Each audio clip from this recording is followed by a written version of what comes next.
ó rei Nabucodonosor, não precisamos defender-nos diante de ti. Se formos atirados na fornalha em chamas, o Deus a quem prestamos culto pode livrar-nos, e ele nos livrará das suas mãos, ó rei. Mas se ele não nos livrar, saiba, ó rei, que não prestaremos culto aos seus deuses, nem adoraremos a imagem de ouro que mandaste erguer. Nabucodonosor ficou tão furioso com Sadraque, Mesaque e Abednego, que o seu semblante mudou. Deu ordens para que a fornalha fosse aquecida 7 vezes mais do que de costume, e ordenou que alguns dos soldados mais fortes do seu exército amarrassem Sadraque, Mesaque e Abednego e os atirassem na fornalha em chamas. E os 3 homens, vestidos com seus mantos, calções, turbantes e outras roupas, foram amarrados e atirados na fornalha extraordinariamente quente. A ordem do rei era tão urgente e a fornalha estava tão quente que as chamas mataram os soldados que levaram Sadraque, Mesaque e Abednego, os quais caíram amarrados dentro da fornalha em chama. Mas logo depois, o rei Nabucodonosor, alarmado, levantou-se e perguntou aos seus conselheiros: não foram 3 homens amarrados que nós atiramos no fogo? Eles responderam: sim, ó rei. E o rei exclamou: olhem, estou vendo 4 homens desamarrados e ilesos andando pelo fogo, e o quarto se parece como um filho dos deuses. Então Nabucodonosor aproximou-se da entrada da fornalha em chamas e gritou: Sadraque, Mesaque e Abednego, servos do Deus Altíssimo, saiam, venham aqui. E Sadraque, Mesaque e Abednego saíram. Os sátrapas, os prefeitos, os governadores e os conselheiros do rei se ajuntaram em torno deles e comprovaram que o fogo não tinha ferido o corpo deles, nem um só fio de cabelo tinha sido chamuscado, e os seus mantos não estavam queimados, e não havia cheiro de fogo neles. Disse então Nabucodonosor: louvado seja o Deus de Sadraque, Mesaque e Abednego, que enviou o seu anjo e livrou os seus servos. Eles confiaram nele, desafiaram a ordem do rei, preferindo abrir mão de suas vidas a que prestar culto e adorar a outro Deus que não fosse o seu próprio Deus. Por isso eu decreto que todo homem de qualquer povo, nação e língua que disser alguma coisa contra o Deus de Sadraque, Mesaque e Abednego, seja despedaçado e sua casa seja transformada em montes de entulho, pois nenhum outro Deus é capaz de livrar ninguém dessa maneira. Então o rei promoveu Sadraque, Mesaque e Abednego a melhores posições na província da Babilônia.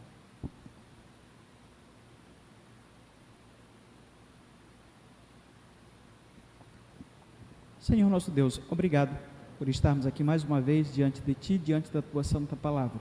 Agradecemos a Ti, ao cuidado que Tu tem tido conosco, principalmente no que se refere ao estudo de Tua palavra, pois é Tu que tem nos guiado na compreensão correta, e Te pedimos que a cada dia nos mantenha firmes nesse propósito, em nome de Jesus, amém.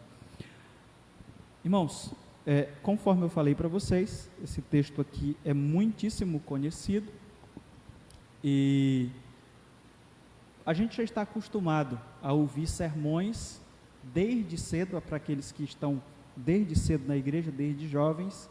Eu não sei, eu nunca vi, mas provavelmente algumas igrejas batistas já fizeram até peça com esse evento histórico que aconteceu. Aliás, nós acreditamos que de fato é um evento histórico, nós acreditamos que isto é uma história real. Tá? Existem algumas perguntas que porventura são levantadas aqui que nós não sabemos responder. Uma delas é onde é que Daniel estava. Algumas pessoas têm questionado onde é que Daniel estava aqui. Será que ele estava entre aqueles que se prostraram? Provavelmente não, nós não sabemos. Talvez pelo seu relacionamento, que era com certeza pela narrativa a gente já percebeu, era mais estreito com Nabucodonosor, para ele tenha tido algum alívio O certo é que nós não temos essa resposta na Bíblia e acreditamos que não era o objetivo de Daniel nos esclarecer isso. Se fosse, ele teria dito onde ele estava, pois acreditamos que foi ele que narrou essa história, ou essas histórias que aqui estão. Onde é para ele se colocar, ele vai lá e se coloca. Aqui ele deixa de fora e apresenta a história como um mero observador dos fatos. Conforme eu falei, provavelmente nós não iremos terminar a exposição deste capítulo aqui. Eu quero que a gente faça algumas avaliações antes de entrarmos diretamente no texto. Por exemplo, esta é a última aparição desses 3 jovens, Sadraque, Mesaque e Abednego. Eles apareceram inicialmente nessa história juntamente com Daniel, e aqui é a última história em que é narrada sobre algo de suas vidas. Depois nós não temos. A partir de então nós temos apenas o profeta Daniel até o final. Apesar de ser a última, e a gente já saber que em si eles decidiram juntamente com Daniel ser fiéis a Deus no meio de tanta idolatria que existia, essa história é última, mas é digna de louvor, assim como as outras, assim como a outra história que foi narrada e que inseriu esse jovem, ou as outras que foram narradas e inseriram esses jovens. Esses 3 jovens, eu diria para os irmãos que entraram para a história como exemplo de fidelidade. Todas as vezes que a gente lembra de Sadraque, Mesaque e Abednego, a gente lembra que eles representam a fidelidade ao Senhor, por aquilo que Daniel narra sobre suas vidas. Eles poderiam, por exemplo, eu fiquei pensando sobre isso, eles poderiam ter combinado, dizer, olha, a gente vai lá e a gente só faz aquele enxame, aquela capa, para a gente enrolar o rei. Que tal?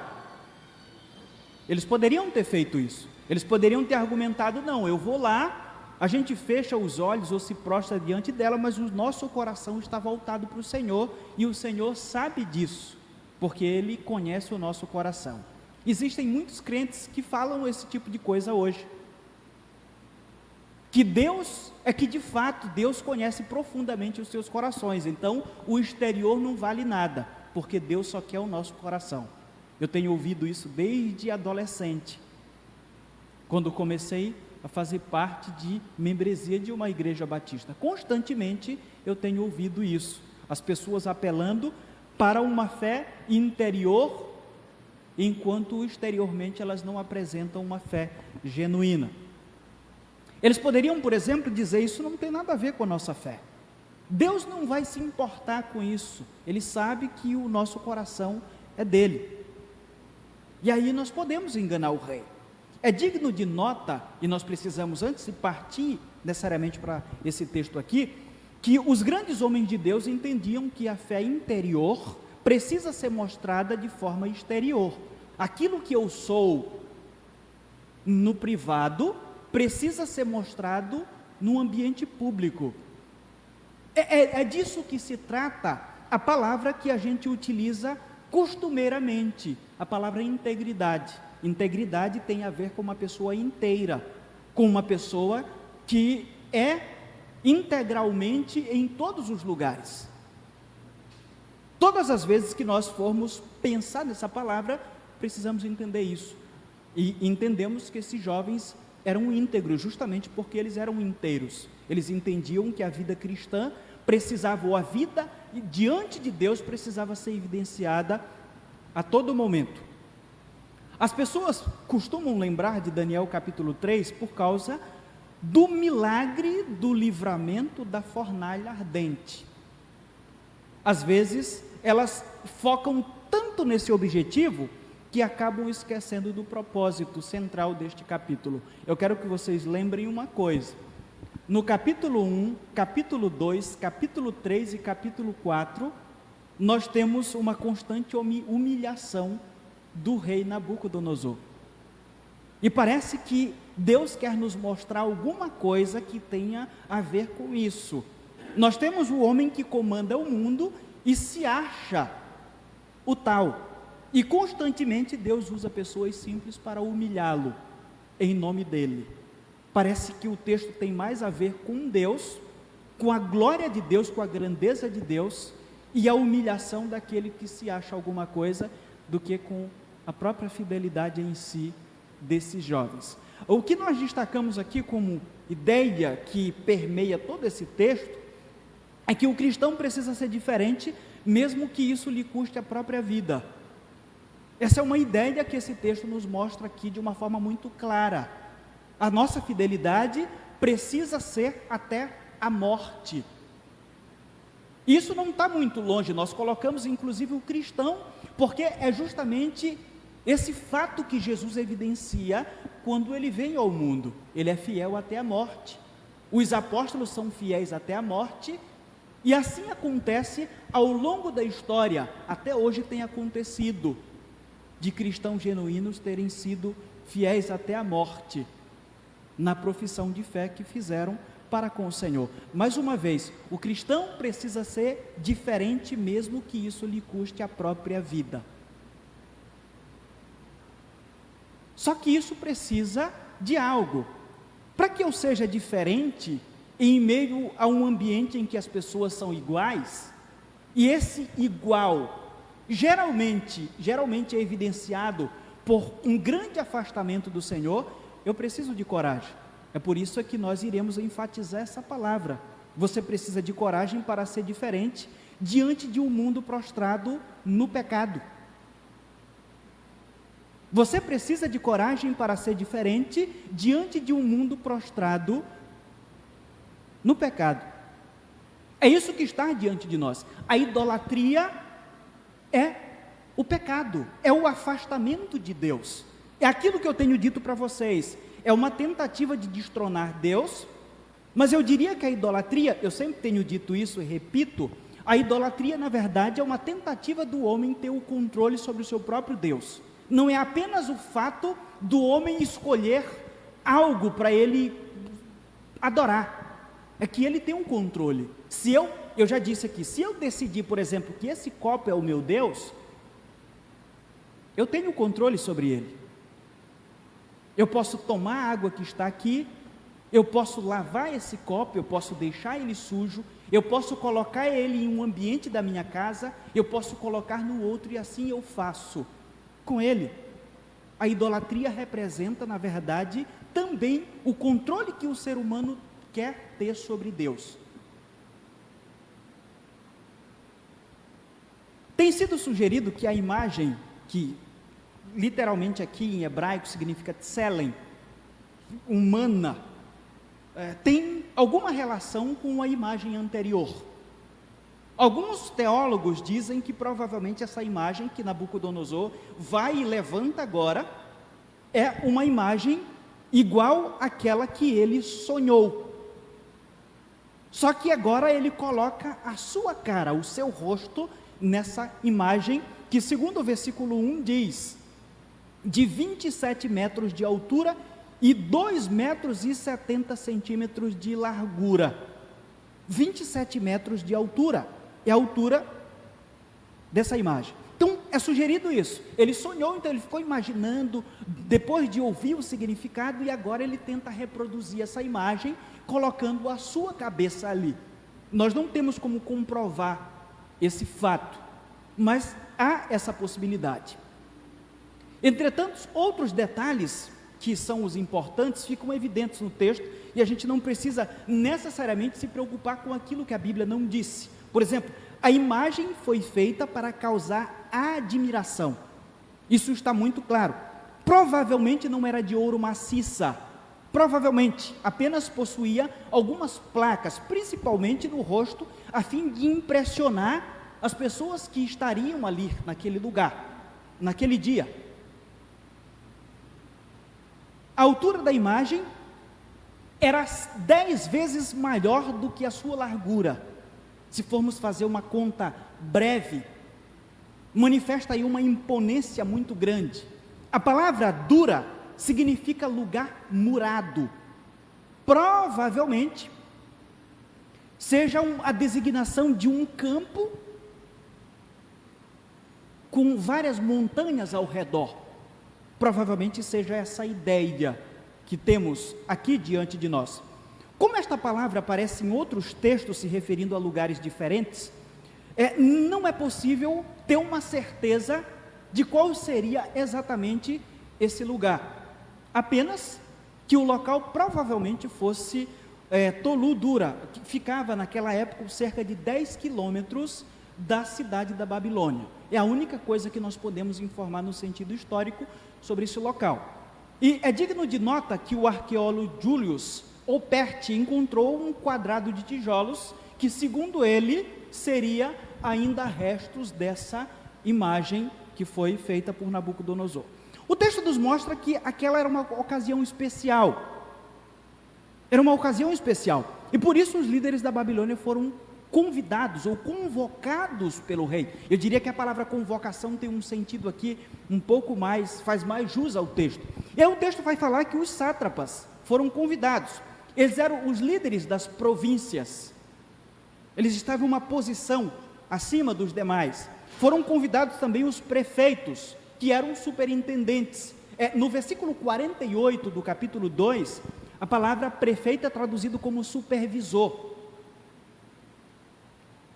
Os governadores governavam uma região específica dentro das províncias, então esses homens também foram convocados para estarem ali. A Bíblia vai dizer que os juízes, que poderiam ser árbitros, chefes, eles eram chefes de decisões lá da parte do judiciário, também foram convidados. A Bíblia vai dizer que os tesoureiros, ou mestres da tesouraria, também foram convidados. Aí diz aí que os magistrados, ou guardiões da lei, foram convidados. E os conselheiros, aqueles que dão sentença justa, literalmente. E por fim, todas as autoridades da província, ou das províncias. Isso indica que era um momento especial. E como era um momento especial, todas as autoridades precisavam estar ali para aquela grande festa. No dia marcado pelo rei, onde haveria a consagração da imagem, uma multidão de líderes estava lá em pé, nessa festa dedicatória. Essa imagem que nos vem à mente, pois é isso que Daniel descreve. É o que tudo indica, Sadraque, Mesaque e Abednego estavam por ali. Eles estavam próximos àquele local. Estavam, digamos assim, no meio da festa. Embora não estivessem fazendo aquilo que estava sendo pedido que fizesse, ou ordenado que fizesse. Eles estavam porque eles também eram líderes. De acordo com o que a gente já meditou, já avaliou no capítulo anterior, ou nos capítulos anteriores, a gente percebe que eles têm uma posição de liderança dentro do governo de Nabucodonosor. Aí o texto vai dizer que o arauto proclamou a ordem do rei. Em um determinado momento, quando todos presentes ouvissem os instrumentos tocarem, eles deveriam adorar a imagem. Segundo o que está escrito no versículo 4 e versículo 5, a ordem de adorar a imagem veio aí junto com uma ameaça. O texto vai dizer que a recusa em adorar a imagem teria uma causa ou uma consequência muito profunda, que seria a pessoa deveria ser morta, pois era uma grave ofensa ao rei e aos seus deuses. Segundo o versículo 6, a orquestra presente, que o texto em si repete, alguns teólogos vão dizer que essa repetição que faz, na verdade, é uma tentativa de Daniel tornar a coisa assim mais esquisita possível, até com uma espécie de desdém do que aconteceu, da humilhação que acontece ao final. O rei Nabucodonosor sendo humilhado diante da majestade divina. É provavelmente por isso que a gente ouve direto pífaro, e aí vai harpa, e vai, e de repente ouve de novo. Parece que ele quer tornar a coisa bem grotesca, chula, para que ao final ele apresente a glória de Deus. A cerimônia em si é composta de músicos de diferentes nações, ou eu diria que de instrumentos musicais de diferentes nações. Por exemplo, toda sorte de instrumentos, segundo o texto em hebraico, tem a ver com os instrumentos persas. Os instrumentos judaicos, nós temos aqui é a trombeta e pífaro. É um instrumento tipicamente judaico, ou descoberto, inventado pelos judeus. Já a harpa, a cítara e o saltério são instrumentos inventados pelos gregos. São esses que estão lá. Os integrantes da orquestra tomaram seus lugares. Essa é a ideia que o autor está querendo nos mostrar. A multidão de líderes assim, que começou a ouvir a música que Daniel diz que foi tocada pela orquestra, essas pessoas começaram a adorar. É digno de nota que os judeus foram para o exílio justamente por causa da idolatria. A idolatria, segundo a Bíblia, foi o motor que movimentou Deus nessa direção de fazer com que o seu povo purgasse pelos seus pecados durante 70 anos, ou os que sobraram, porque a maioria morreram. A idolatria em si não era um problema judaico, no sentido de que as pessoas estariam distantes, elas não iriam adorar só porque eram judeus. Não era um problema. Por exemplo, segundo Crônicas, capítulo 33, versículo 9, diz que o povo se entregou tanto aos pecados das outras nações, inclusive a idolatria, que Deus as considerou pior do que as demais nações.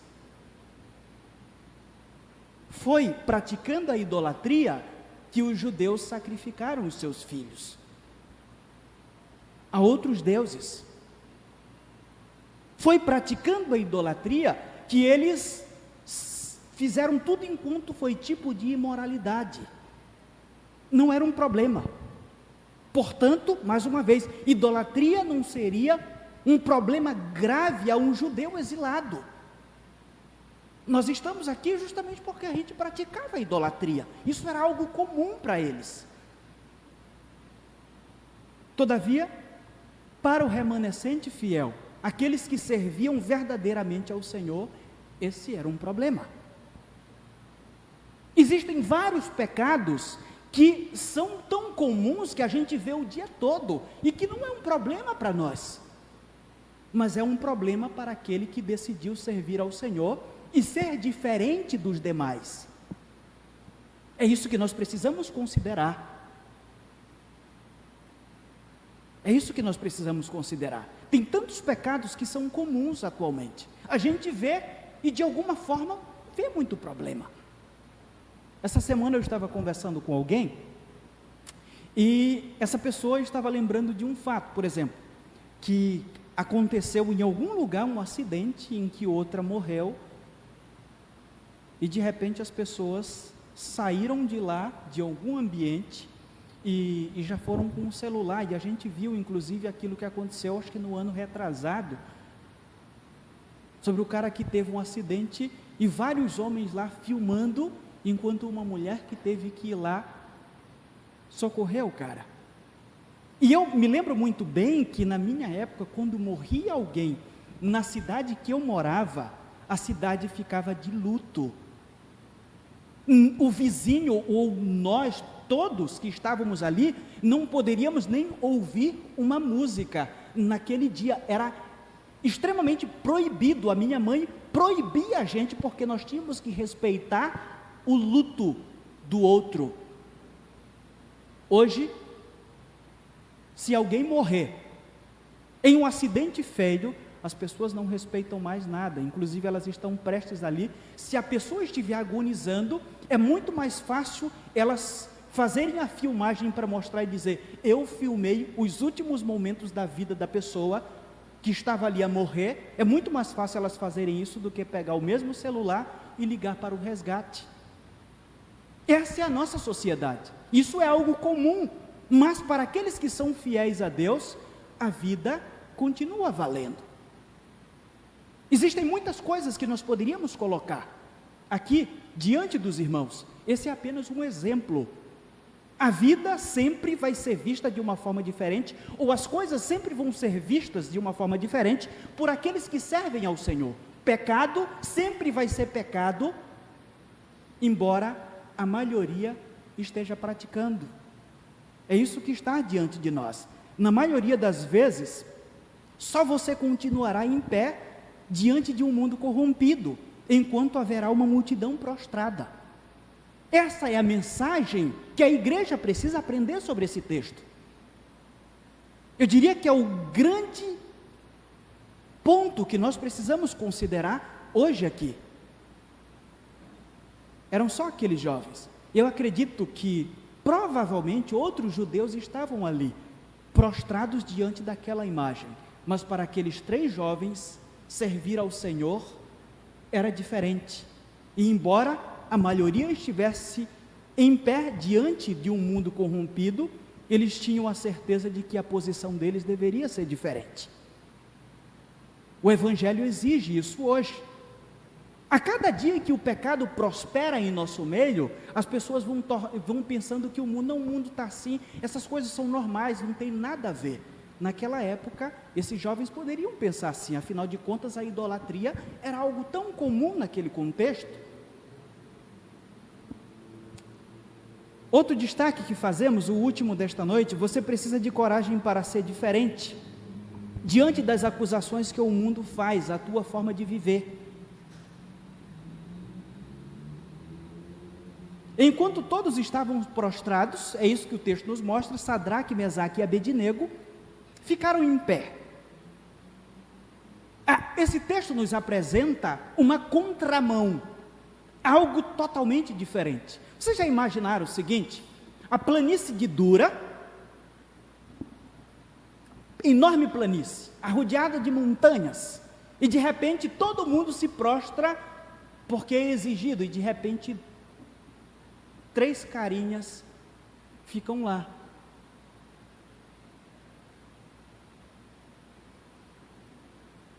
Em pé. Se nós fizéssemos isso aqui hoje, seria, mesmo com o número de pessoas aqui, seria algo que seria muito evidente. Imagine com uma grande multidão de pessoas. O texto nos diz que os acusadores eram literalmente caldeus, provavelmente líderes conhecidos desde a época que aconteceram os eventos do capítulo 1. Precisamos, por exemplo, lembrar que o capítulo 2 nos mostra que os judeus, ou esses jovens, foram promovidos. Nabucodonosor não viu em si a rebeldia dos jovens, mas esses caldeus viram e logo, segundo o texto, foram acusá-los diante do rei. Literalmente, eles fizeram um picadinho, ou caluniaram, ou denunciaram. Olhem só, caluniar e denunciar em hebraico é fazer picadinho do outro.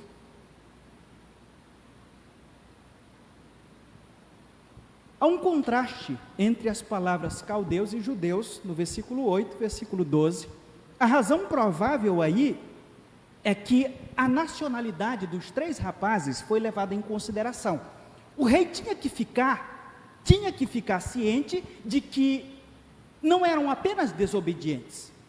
Ele precisava saber que os autores da desobediência eram exatamente aqueles homens que ele havia promovido, e que não eram caldeus. Há um certo tom aqui, de que o rei precisava lembrar disso. Olha, rei, os desobedientes foram aqueles caras, daquele país diferentão lá, daquela religião diferente, que o rei promoveu. No versículo 11, eles lembram que aquela atitude era digna de morte, pois o próprio rei havia decretado. E aí você olha para o versículo 8, o versículo 8 é mais enfático ainda, quanto à questão do ressentimento daqueles homens. O fato deles serem caldeus e terem judeus como líderes de um alto escalão, ou pessoas de uma religião diferente em um alto escalão. Há um tom de inveja que o texto em hebraico nos mostra aqui, uma acusação, como eu disse para vocês, de forma sutil, mas há uma acusação contra o próprio rei, porque ele nomeou aquelas pessoas que eram estrangeiras, adeptas de outra religião. Os homens pegaram esse evento isolado para fazer a acusação falsa de que os rapazes não faziam caso do rei. Eles acrescentaram um pouco mais, eu acho que é por isso que a palavra picadinho se aplica muito bem a esse contexto. E só depois eles alistaram as 2 acusações verdadeiras. Versículo 12 aqui: O original diz que o rei ficou irado e furioso, ou tão irado e furioso, que o seu semblante muda. As duas palavras juntas justamente elas servem para destacar o quanto o rei ficou desapontado com aquilo que ele acabou de ouvir. Por quê? Ele havia planejado as coisas. Inclusive, o seu planejamento foi tão profundo, eu diria que detalhista, que ele colocou até uma fornalha ali, para poder colocar medo nas pessoas, segundo o versículo 13. Mesaque, Sadraque e Abednego, segundo o texto, foram trazidos ou levados imediatamente à presença do rei para um interrogatório. O rei deve ter entendido, de uma forma muito clara, o que estava por trás da acusação que foi feita. Versículo 14, ele não entra em alguns detalhes que foram contados, ele vai logo direto para aquilo que ele quer saber. O versículo 15 nos diz que o rei ofereceu uma chance deles reconsiderarem aquilo que haviam feito, e tudo ficaria bem. Seria melhor para o rei se isso acontecesse, porque afinal de contas ele continuaria mostrando para as pessoas que ele tinha autoridade sobre os seus súditos, e mesmo aquele que tentasse desrespeitá-lo, era só ele fazer algo a mais que essa pessoa lhe respeitaria. E ele acrescenta que uma nova recusa seria mortal, pois não haveria nenhum Deus capaz de livrá-los da morte, segundo o versículo 15. A resposta dada ao rei foi firme: ó Nabucodonosor, não precisamos defender-nos diante de ti. Ou seja, eles assumiram a culpa. É isso que está diante de nós. Eles assumiram a veracidade dos fatos que foram contados, ou pelo menos dos fatos verídicos que foram contados sobre eles. A resposta foi ainda mais além. Eles ousaram responder ainda algo a mais para o rei. Ele disse: o nosso Deus é capaz de nos livrar, Ele é capaz de nos livrar de tuas mãos. E o versículo 18 é mais brilhante ainda. Eles demonstraram que eram servos desse Deus. Nós somos servos de um Deus grande que pode nos livrar, mas como servos nós não podemos exigir que Ele faça isso. É isso que eles dizem. Eles estavam preparados para o que o seu Deus decidisse que iria acontecer com eles naquele dia. Eles se contentaram com tudo o que viesse de Deus, livramento ou morte. Eles só queriam ser fiéis ao seu Deus. Em outros termos, em outras palavras, eles estavam dizendo assim: se Deus não agir como eu espero, a minha fé continuará sendo a mesma. Eu acho que para um dia desse, em que nós estamos aqui, em pleno meio de semana, saímos de casa com muita coragem, alguns pegaram trânsito, trabalharam o dia todo, um texto desse tem que fazer alguma diferença. Eu preciso ter uma fé grandiosa no meu Deus, de me contentar com aquilo que Ele vai me dar, quando eu me coloco em oração diante dEle. Ter fé não é simplesmente obter aquilo que Deus vai me dar, mas contentar-me com aquilo que Ele vai me dar. Eles estão dizendo aqui: se o meu Deus não me der o livramento, eu continuarei sendo fiel, porque eu sou o servo dEle. Aqui é um contraste muito grande de seres humanos. Por exemplo, eles estão diante de um Nabucodonosor que se achava o tal, como vocês dizem aqui no Pará, a última bolacha do pacote. Eles também são seres humanos. E se tratando de seres humanos, eles se colocam numa posição de servos de Deus, como o ser humano tem que ser, ao se contentar com aquilo que Deus lhes desse. Vida ou morte, eu continuarei servindo ao Senhor. Nós precisaríamos pensar mais sobre a vida que nós temos diante de Deus, sobre a fé que nós temos tido diante de Deus. Nós precisamos, por exemplo, ir à presença de Deus, ou antes mesmo de ir na presença de Deus em oração, dizer para o Senhor, ou pensar já: Senhor, eu estou indo em oração à Tua presença, mas desde já eu quero dizer que eu me contentarei com a tua resposta, seja ela um sim, ou um não, ou um espere. Esse texto aqui nos ensina sobre isso. Esses jovenzinhos aqui que estão diante de nós, nos dão uma grande lição de fidelidade, de confiança em Deus. Baixa sua cabeça, vamos orar, a gente vai parar por aqui. Nosso Deus, a tua palavra está diante de nós. A tua palavra que nos ensina que quando nós somos verdadeiramente fiéis, às vezes nós encontramos pela frente uma barra muito pesada. Nós encontramos um mundo que vai na contramão daquilo que a tua palavra exige do ser humano, e muitas vezes esse mundo, além de ir na contramão, quer nos levar juntos. E para resistirmos àquilo que o diabo tem tentado contra nós, precisamos de coragem. E esse texto é um grande exemplo de coragem e de fidelidade.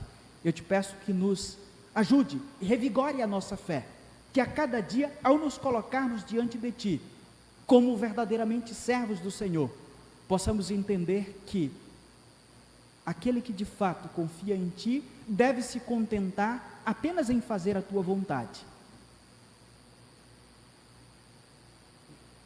Mesmo que a Tua vontade muitas vezes seja contra a nossa, porque somos pecadores, que a semelhança destes servos do Senhor, nós possamos a cada dia confiar profundamente em Ti, independente das circunstâncias. Abençoe aqueles que estão aqui, abençoe os Teus servos que estão em casa, que a Tua palavra alcance a cada dia os nossos corações e renove a nossa fé, para a glória do Teu nome, em nome de Jesus, amém.